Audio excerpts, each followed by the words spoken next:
can you talk about corporate transformation, specifically your thoughts and ideas on Microsoft and Adobe?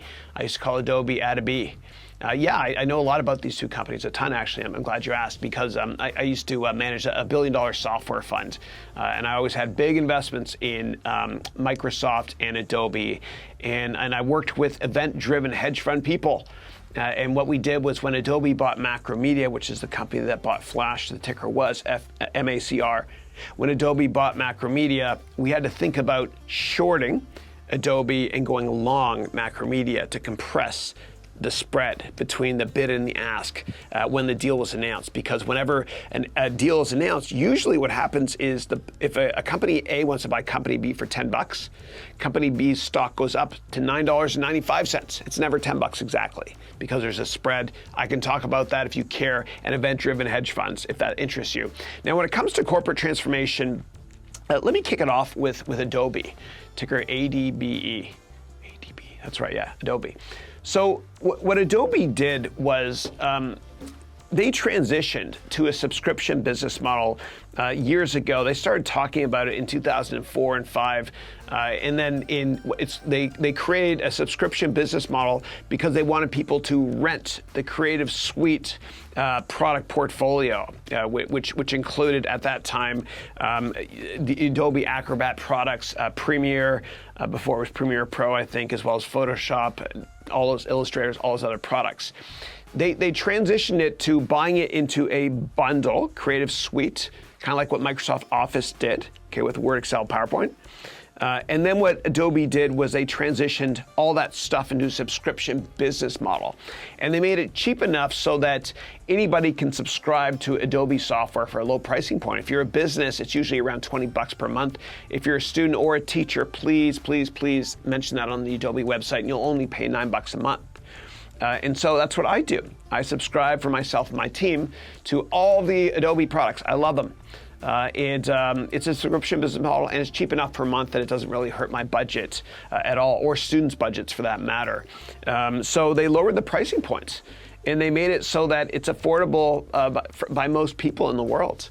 And by doing that, people stopped pirating the software as much as well, because they thought, well, for $9, it's not $9 or $10, it's not as bad as it used to be, and I get free updates online from Adobe, and I can use their cloud service and share files online and all that cool stuff. And so Adobe did a great job transitioning to a subscription-based business model, and it wasn't all organically built for them. They actually had to buy companies to do it. Earlier, I mentioned Macromedia, which made Dreamweaver and Flash as well. Remember Flash on websites? People used to use that a lot.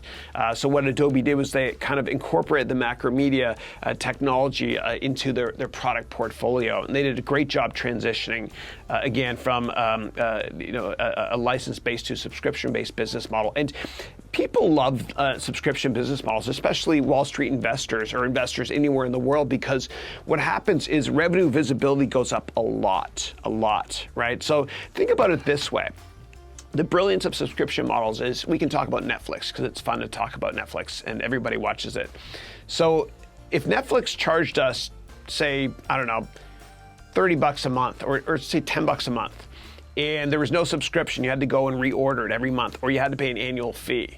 Not as many people would do it, and investors wouldn't like that because people are usually inherently lazy when it comes to subscriptions. I'm talking about myself. A lot of people just they subscribe to a magazine and they never cancel it. It's just a hassle. And the only time they see that bill is when they look at their credit card statement every month or every couple of months or so. So subscription models are great because it gives you great revenue visibility for when you're modeling these companies and forecasting how much money they're going to make in the future. Okay, we've talked enough about Adobe. If you have follow-up questions on Adobe, please let me know. I'm going to move on to Microsoft now. So Microsoft, I always admired Bill Gates a lot. And when I was in my 20s, I knew everything about him. I read every book about Microsoft. I got an interview actually to work at Microsoft when I worked, or when I was actually at McGill, and I was so excited, man. It was so excited. It was like the Yankees were calling me up or something for baseball. And I blew the interview, dude. I blew it because the person walked in. I showed up, the interviewer was late, 10 minutes late, waiting, and this lady showed up with garbage clothes on, and I had my best suit on, And I picked up the garbage, and I gave it to her. I said, ici la poubelle. Poubelle, that's what we call it in French. And she looked at me, and she smiled and went, I work at Microsoft. I'm going to be interviewing you. So I didn't get that job, but she had a good laugh at my expense. But what happened with Microsoft is Bill Gates, he never ran the business for money. He just loved it. He was so passionate about it. And Bill Gates kind of left the company around the year 2000. And around then, he became chief software architect. But he was focusing more so on the beautiful things he's doing with his wonderful wife, Melinda, which is the Gates Foundation. Bill and Melinda Gates Foundation. And I mentioned that because when he left, things kind of went downhill for Microsoft because the founder left. And it was being very poorly run. Very poorly run. They weren't innovating at all. There was a bully culture to it. I remember, so Steve Ballmer was the CEO, and there's no filter with me, but I'll never forget. It was 2004. I worked at a big hedge fund then, and I went to Microsoft's headquarters. And it's the yearly event for all analysts. And I actually got to sit beside Bill Gates at lunch. It was cool. But during the analyst presentation, at 1 p.m. West Coast time, I was in Seattle, which is 4 p.m. New York time. A lot of my companies reported earnings, like Citrix, ticker CTXS, Adobe as well, a bunch of others. And I was updating my model very quietly, and I was front row center at that event where Steve Ballmer, the CEO of Microsoft, was talking to 500 of us. And he stopped talking and then I was like, oh my God, why is he not talking anymore? I was like, oh my God, he's standing right in front of me. And I looked up, and he was staring me down for like 30 seconds in front of everybody. And I was like, oh my God, this guy's a bully, right? And I was being quiet doing my model. And so what I did, this true story, it's just crazy. Embarrassing, actually. I stared at him, and he stared back, right? He started the staring contest. Hi, I'm 7.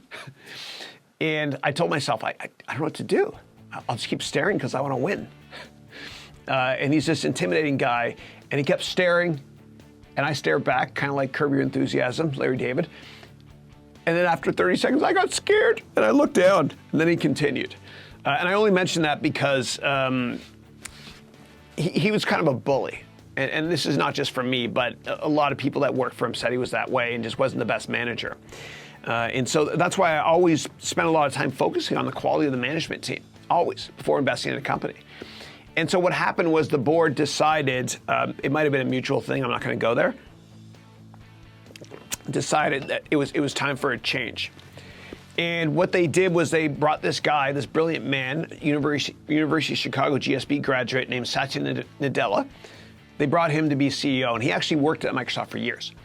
And he created, and Microsoft was getting slaughtered, right, by subscription companies, by cloud-based companies, et cetera. They were losing a lot of market share.